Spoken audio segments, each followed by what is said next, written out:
Cebu का school उसके घर के नजदीक ही था। वो रोज सुबह पैदल स्कूल जाता था। स्कूल जाते हुए वो पुल के नीचे रहने वाले गरीब बच्चों को देखता था। उन बच्चों के माता पिता नहीं थे। वो दिन भर शहर में घूमकर भीख मांगते थे और जो कुछ मिलता उसी से गुजारा कर लिया करते थे।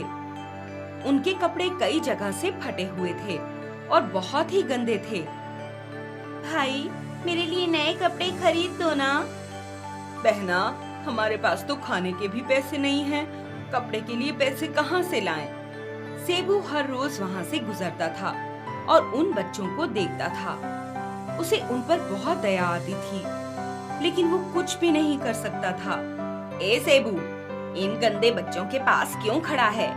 चल, जल्दी से स्कूल के लिए चल, देर हो रही है। तुम्हें ऐसा नहीं कहना चाहिए। उनका इस दुनिया में कोई भी नहीं है। आज सेबू के स्कूल में एक जादूगर आया था। जादूगर ने ढेर सारे अलग अलग प्रकार के जादू दिखाए। सभी बच्चे जोर जोर से चिल्ला रहे थे और तालियां बजा रहे थे। इसके बाद जादूगर ने एक बच्चे को बुलाया। जादूगर के पास एक कैमरा था।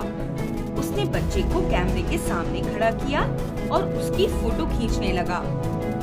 जैसे ही जादूगर ने बच्चे की तस्वीर खींची, बच्चे के कपड़े बदल गए और स्कूल ड्रेस कोट पैंट में बदल गए। अब बच्चा बिल्कुल जेंटलमैन लग रहा था।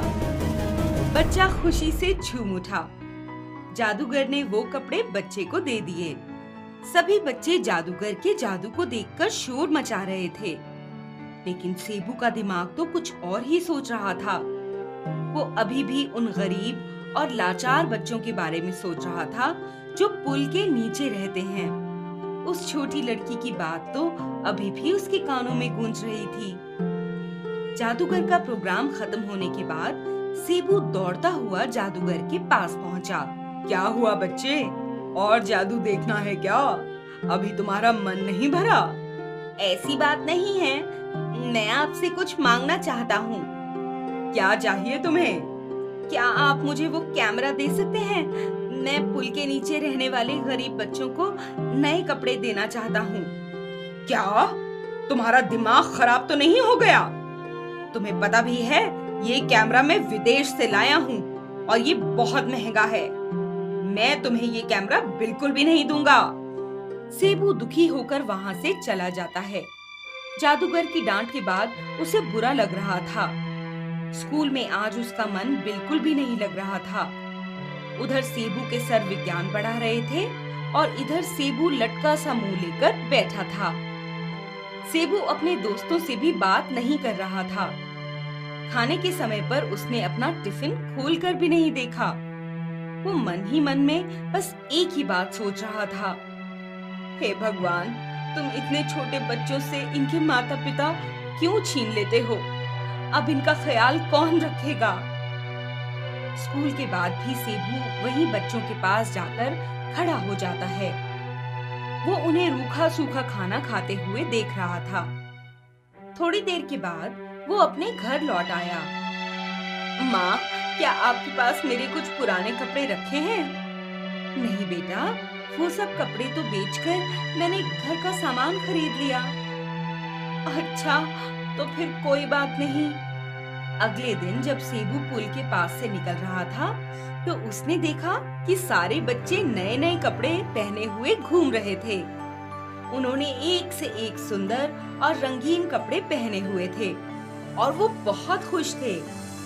सेबू सोच में पड़ गया कि इन सभी के पास ये कपड़े आए कहाँ से। तभी उसने पास खड़े जादूगर को देखा। जादूगर अपने जादुई कैमरे से एक एक करके उन बच्चों की फोटो खींच रहा था। सेबू दौड़ता हुआ जादूगर के पास गया। अरे बच्चे, तुम यहाँ? आपने इन सभी की मदद की, इसके लिए शुक्रिया। शुक्रिया? शुक्रिया किस बात का? शुक्रिया तो मुझे तुम्हें बोलना चाहिए।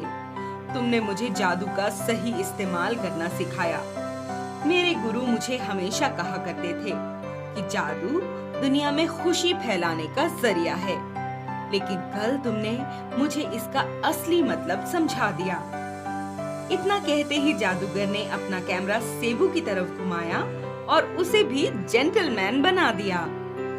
जादूगर और सेबू दोनों ही मुस्कुरा रहे थे और साथ साथ मुस्कुरा रहे थे पुल के नीचे रहने वाले सभी बच्चे भी।